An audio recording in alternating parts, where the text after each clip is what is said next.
Okay. Welcome back to Chirohype. I'm Dr. Pflug, practicing in Springfield, Illinois at Pflug Family Chiropractic.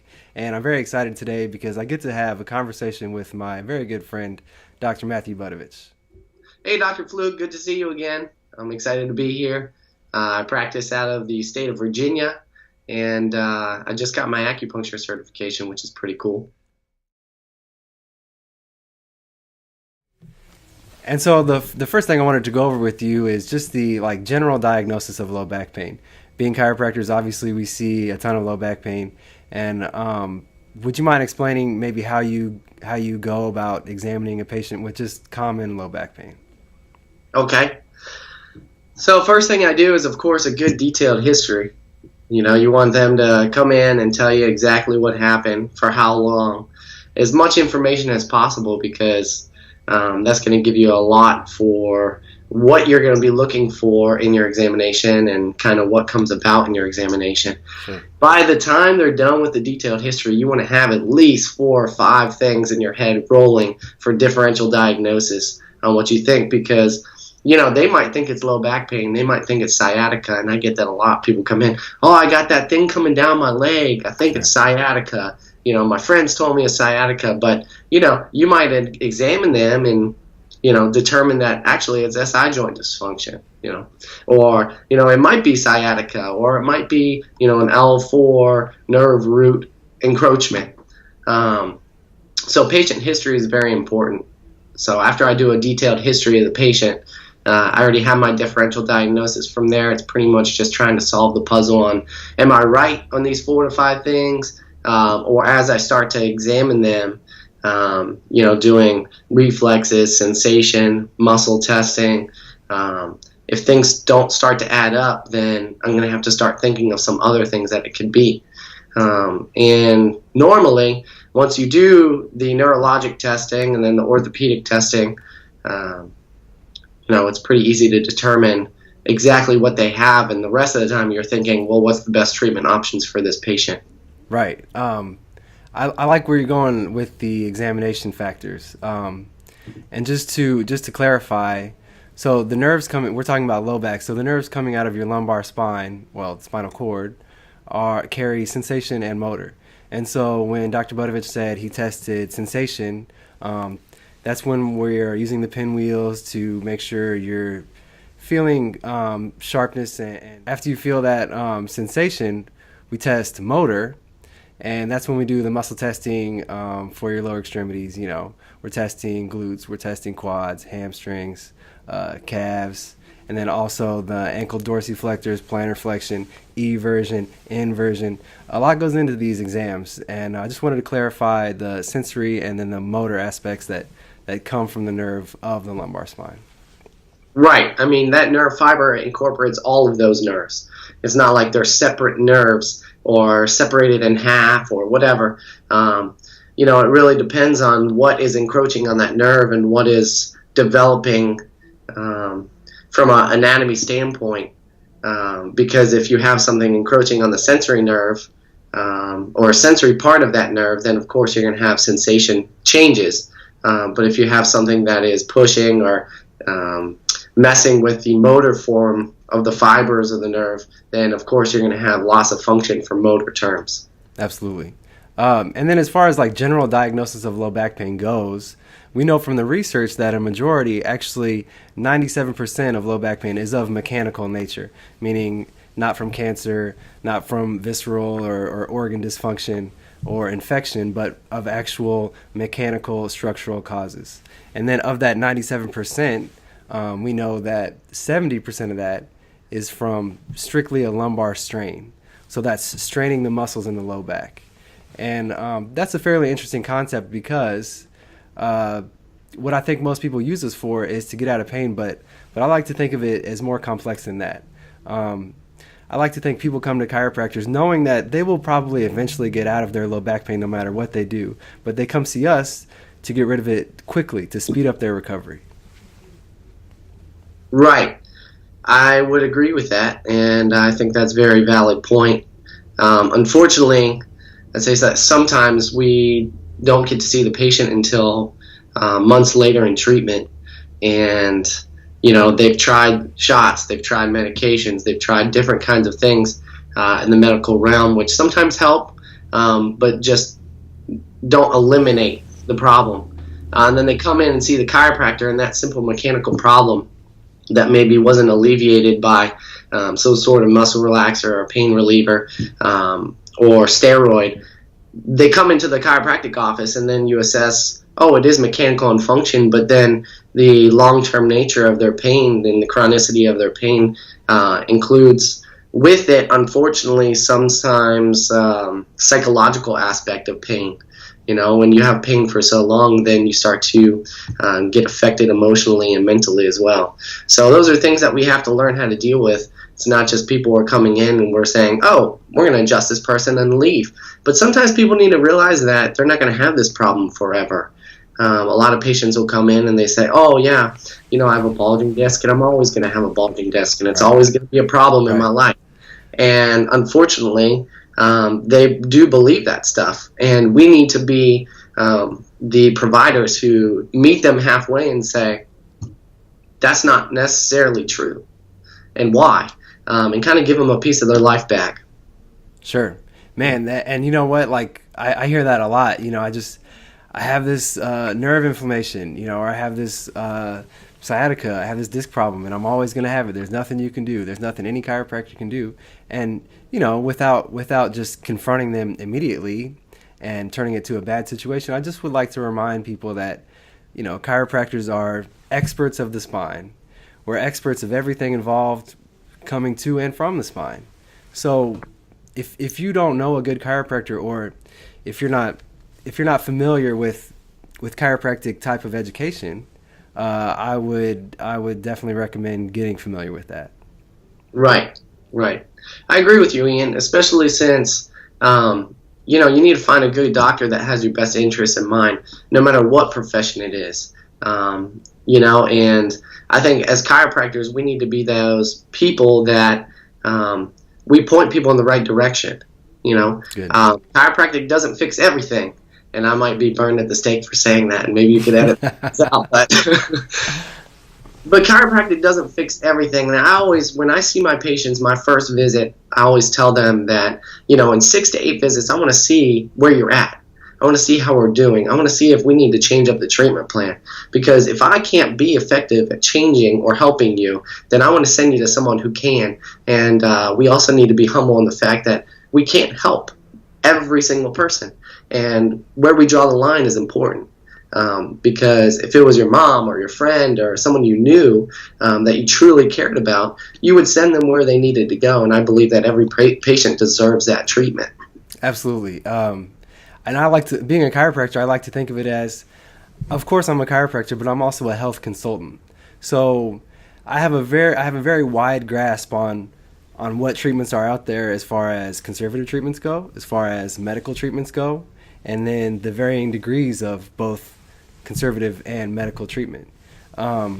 So I think a lot of I'm not trying to bash any healthcare provider out there, of course, but I think a lot of the doctors coming out of medical school are not really familiar at all with chiropractic, and I'm sure that is changing. As things become more evidence-based and stuff, and chiropractic is becoming a part of that evidence for treatment of pain. But it just seems like there's a lot of providers out there who don't know chiropractic at all, and therefore, don't really consider that as an option, when in reality it is a very crucial part of someone's, or it should be a crucial part of someone's treatment plan. Well, yeah, I think you're right in saying that. But to play devil's advocate here, I think at the same time there's a lot of things that medical doctors would send out to a chiropractor, and they get, unfortunately, sometimes poor care, and then they never see him again. So, I see kind of both sides of the stance. I think that medical doctors are becoming more open to alternative, treatment methods for back pain, neck pain, and such. But, there is still a disconnect there. But how are we going to ever change that if we don't, as chiropractors, also come to them and tell them kind of what we can offer. And not only that, but show them that we're taking care of their patients. Not that, oh, hey, thanks for the referral. You're never going to see this patient again. Oh, by the way, 6 weeks later, we got rid of their back pain, but, we're taking care of everything else too, and, they don't need to go back to you.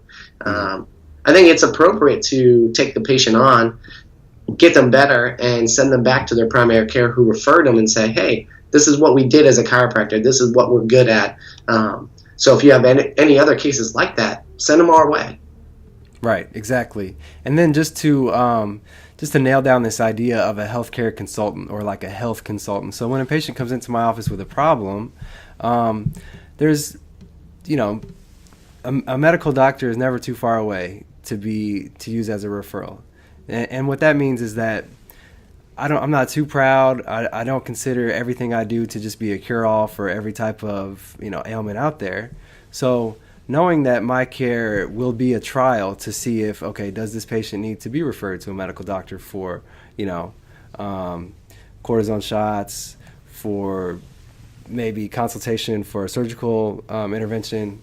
I don't know exactly what the medical doctors do, but I have a fairly good idea based off my experience. And you and I both know, working at a hospital, and actually, if you didn't know this, Dr. Budavich and I worked at Scott Air Force Base. We did our clinical internship during chiropractic colleges out there.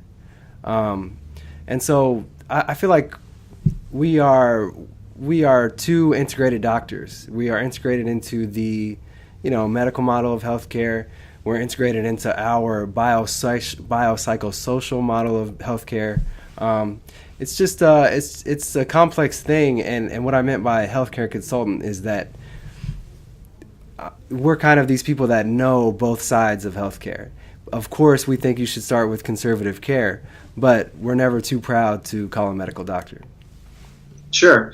And while we're on the topic, we might as well give a shout out to Dr. Portwood, because Dr. Charles Portwood, phenomenally changed our lives. Absolutely. And led us in the right direction. He does a phenomenal job there at Scott Air Force Base as the lead chiropractic physician, and taking on interns every trimester. And I think he deserves a congratulations and a thank you for that. So, but back to the point of what you just made about healthcare consulting. Conservative care options, I think, are always best to start with, and they do start with them, but sometimes they just don't use all of them. They don't utilize all of them, and the fact that they'll try the muscle relaxers, they'll try the painkillers, and they'll try the shots, and then next thing you know, they're doing an MRI and then a surgical consult. But a lot of practitioners get it right, and they'll try physical therapy, they'll try acupuncture, they'll try chiropractic. But the best part about it is if we can give the patient risks versus benefits, the patient kind of gets to decide on what they want to do. The doctor, of course, always makes the recommendations, and I believe that they always try and start with conservative care, but sometimes, risk versus benefits come, and the risks outweigh the benefits, or the benefits outweigh the risks, and it's really case by case. So you kind of have to put it in the hand of the practitioner that they're going to do the right job with that. But I would say that chiropractors are getting to the point where they're doing really well at telling the patient some of the different kind of therapies that they can have, weighing risks versus benefits, and then telling the patient, hey, this is what we think, what do you think? And if referrals are needed, we're referring out. So that encourages me, at least. Sure. And then, so what are the risks versus benefits of someone with common low back pain coming into your office? And then obviously after the exam, you've ruled out, all serious injury and disease, and you're ready to treat. So would you mind going over what are the risks and benefits of an adjustment to someone in that situation? Sure. If I ruled out all flags whatsoever, let's say it's a 22-year-old female, just chronic low back pain, probably was a gymnast when she was younger, maybe played some sports, maybe got in a few accidents, motor vehicle accidents. The risks versus benefits, I can't think of many risks, honestly, Exactly. except for maybe hypermobility But if you rule that out, I mean, the risk versus benefits, I mean, chiropractic care for chronic low back pain has a lot of benefits. And if done correctly by a skilled practitioner, I mean, it's a lot of good benefits for chronic low back pain with the therapies that we have, from not only just adjusting, but you can throw in modalities and exercise prescription and all the other things that we can do. The outcomes are pretty good for her. Right. And then so just like what I tell patients is, if someone comes in with low back pain and like you said, you know, for example, 22-year-old female, common low back pain, ruled out all the red flags and ready to treat, I would tell them, you might notice some soreness after this adjustment, because I am going to adjust their pelvis, and I'm going to adjust their sacroiliac joint, and I'm going to adjust their lumbar spine. But I would tell this patient, you might notice some soreness after the adjustments, but I don't think it was, if you came in with pain, I don't think it's going to be any worse than the pain you're in. Right.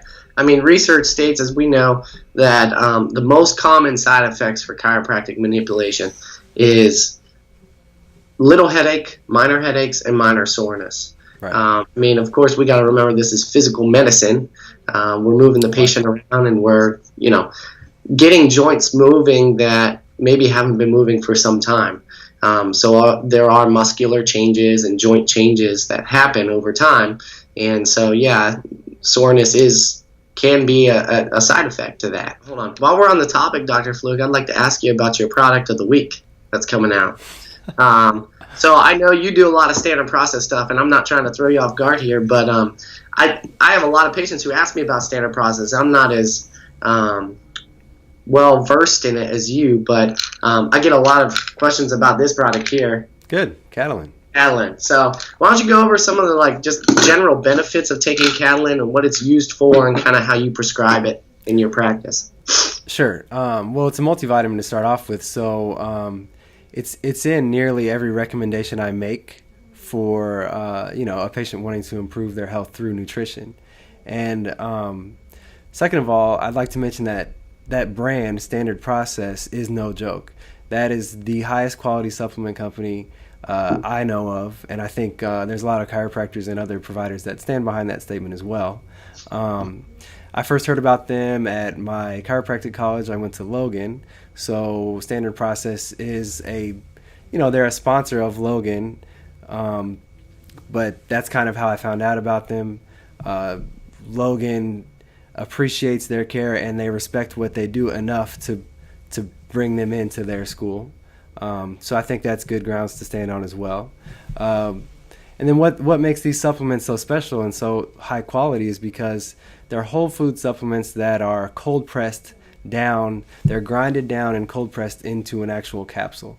And so what makes that different from regular vitamins and minerals that you might find in a grocery store or CVS or Walgreens, something like that, is that it's just food ground down into a tablet. It's not mega doses of synthetic vitamins. It's not a particle of vitamins. For example, vitamin C. A lot of people think that, it's just ascorbic acid.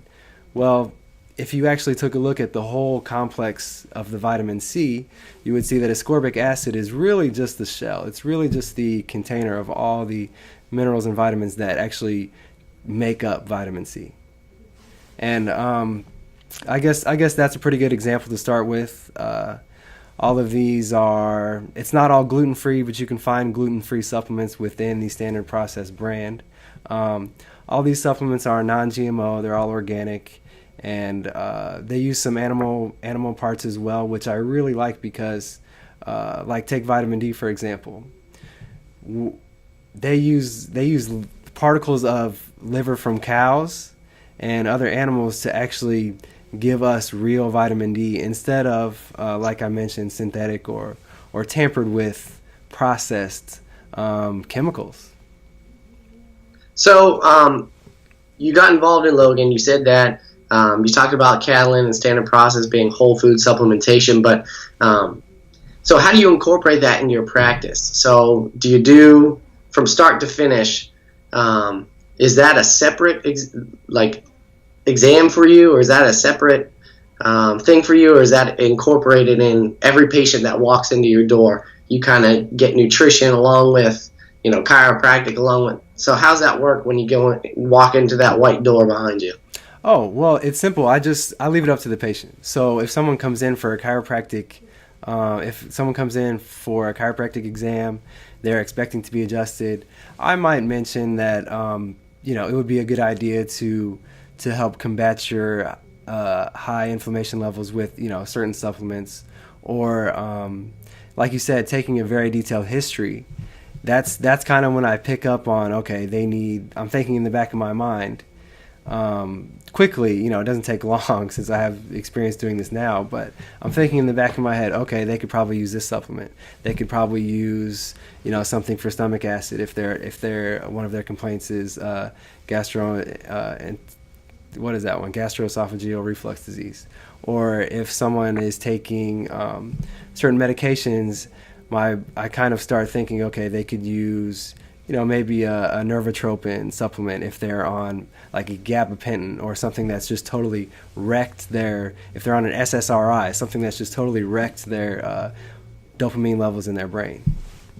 Sure. So what you do is you assess the patient as an individual, and you see what they're doing in life, what they're on medications wise, what dietary wise, and then you basically say, oh, okay, we're going to go over this from a nutrition standpoint, and then maybe supplement some of the nutrition that is depleted from your standard American diet, or the medication that you're on for this. That's pretty cool. No kidding. Yeah, and I could see how that'd be beneficial. I mean, I know a lot of people who are on B12 injections because of fatigue, or because of multiple sclerosis, or you name it, and you start to question then, oh, okay, how are these medications affecting people from a nutritional standpoint, not just from a side effect standpoint? And you're already doing that, which is cool. I'd like to learn more about that. I guess my question is, as we talk about Chirohype, of course, this is for chiropractors, but I mean, normal lay people are going to be watching these things, and we kind of need to discuss with them when they come see you in Springfield what they're going to expect and what they can expect, or what they can seek after. I mean, if they just think, oh, you're here and you're a chiropractor, that's great, but if they know that you can help them with medication that they have to be on, help their body, help their body not change so much from the medication that they're on, then, I mean, that's awesome, because how many people are on medications nowadays? Almost everybody is on medication for something. And then you talk about people who are on multiple medications. I mean, the list just goes up. So dealing with nutrition and trying to combat the side effects of medicines that sometimes people just have to be on to survive is something that it makes you stand out as a practitioner. It makes you stand out as an individual. So I thought it would be good to talk about today. You're right, and I appreciate you bringing that up, and I'm just going to keep going with it. Sure. So like you said, so like I was saying, if someone comes in for a chiropractic exam, I know that they probably don't want me to just talk about nutrition the whole time. So I'm going to give them a good chiropractic exam. I'm going to treat them, and then throughout the course of care over the next couple weeks, I will probably bring up just new ideas, and then I usually include some brochures for different supplements that I think could help them.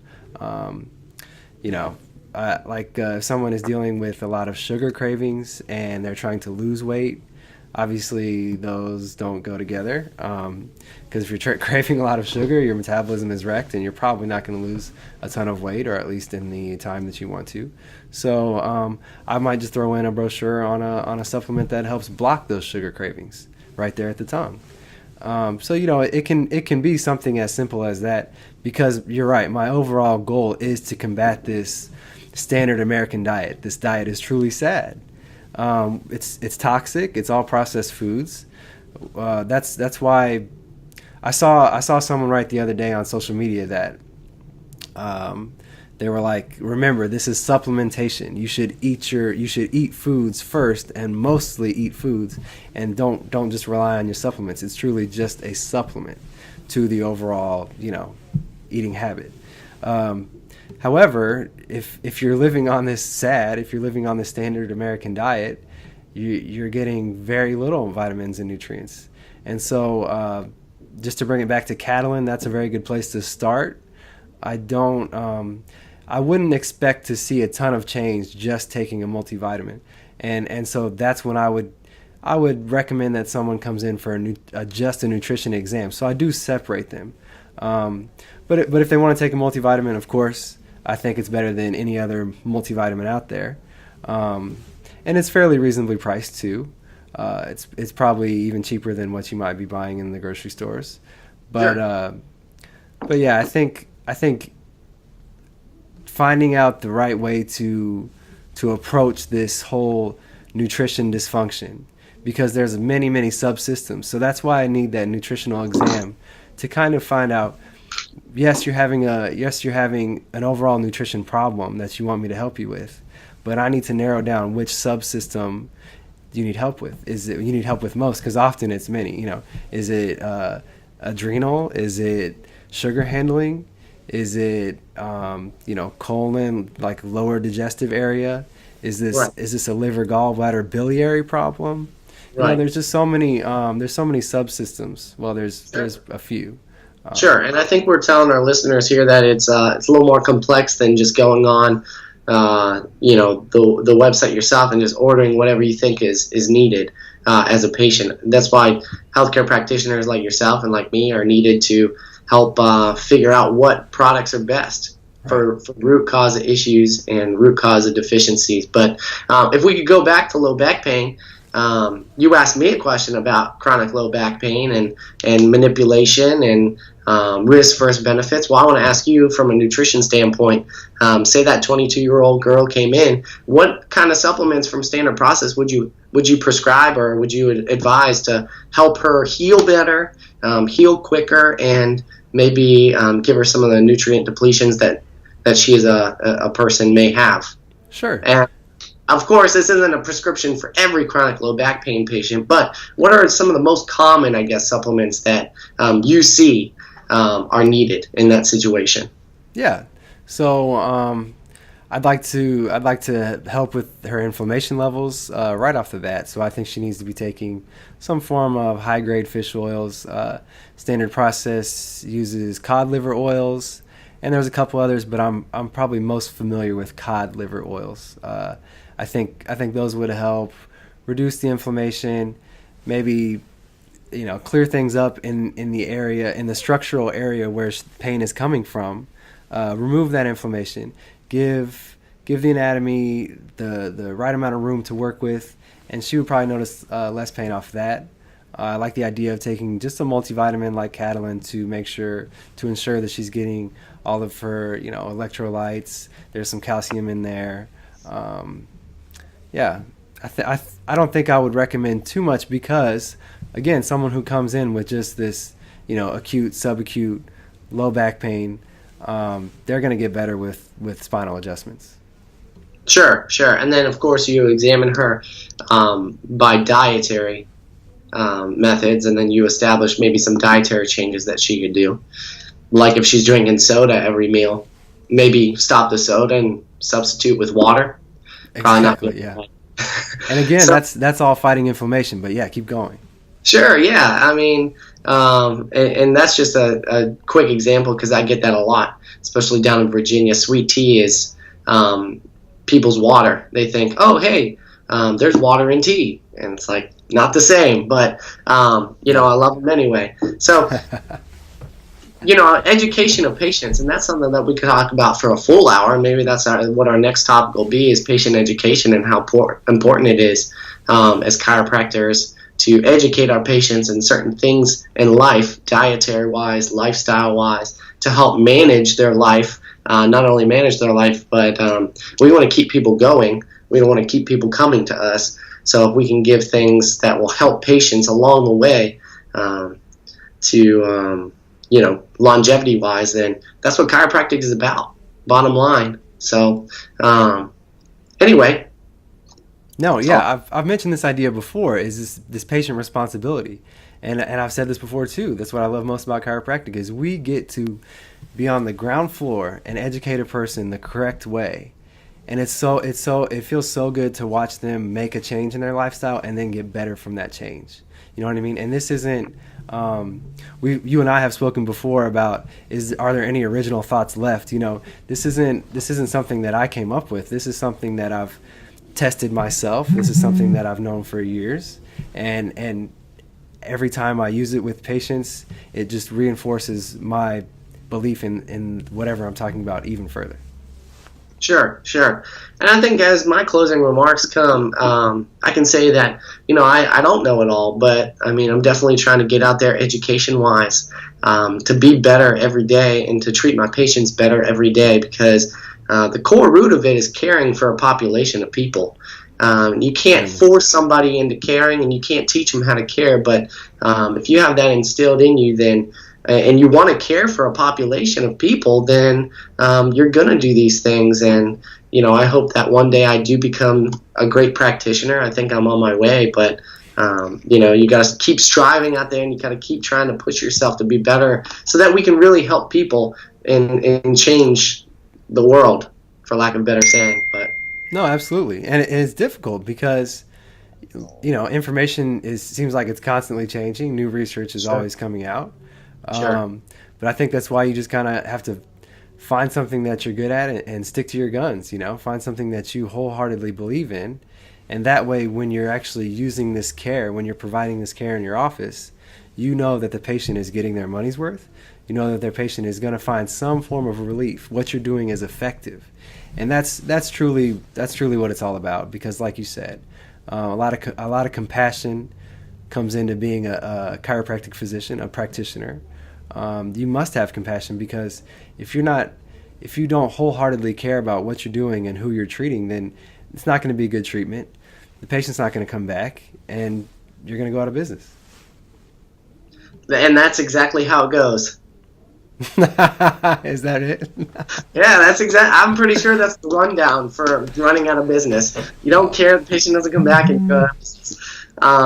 Anyway, man, I tell you what, this was a good time. I really enjoyed it, and thanks again for inviting me to do this. And I hope to do this more, and hopefully next time we'll try and stay on topic of what we proposed. But I think we covered a lot of cool things and made it interesting and had some fun. So thanks, Dr. Pflug.